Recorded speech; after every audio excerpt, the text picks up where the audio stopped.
ગુજરાતમાં ગેરકાયદેસર દબાણો પર ફરી એકવાર દાદાનું બુલડોઝર ચાલ્યું છે। મોરબી મહાનગરપાલિકાની ટીમે કાચા પાકા દબાણોને દૂર કરવા માટેની કામગીરી કરી। મોરબી શહેરના સામાકાંઠા વિસ્તારમાં સીઓડી મેઇન રોડ સહિતના વિસ્તારમાં જે કાચા પાકા દબાણો છેલ્લા ઘણા વર્ષોથી કરવામાં આવ્યા હતા તે દબાણને દૂર કરાયા છે।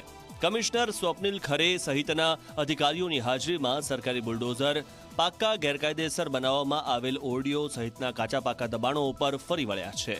ભવિષ્યમાં પેવર બ્લોક પાથરીને 100 ઓરડી વિસ્તારમાંથી સીધા નેશનલ હાઈવે રોડ ઉપર જઈ શકાય તે પ્રકારનો રસ્તો બનાવવા માટેની પણ ખાતરી આપી।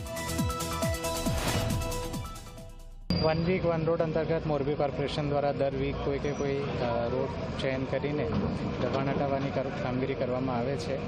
આજે કલેક્ટર ઓફિસ સુધીના રોડનું સમાવેશ કરવામાં આવ્યું છે આ પ્રોગ્રામમાં, અને કલેક્ટર રોડથી લઈને નેશનલ હાઈવે સુધીનું જે રોડ છે એનો પણ સમાવેશ કરવામાં આવ્યું છે। એમાં કાચા પાકા દબાણો દૂર કરવામાં આવે છે।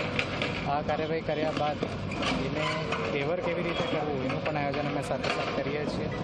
ટૂંક સમયમાં જે રસ્તો છે એને પેવર કરીને સીધી કનેક્ટિવિટી કલેક્ટર ઓફિસથી નેશનલ હાઈવે સુધી થઈ જાય એનું પણ અમે આયોજન અત્યારે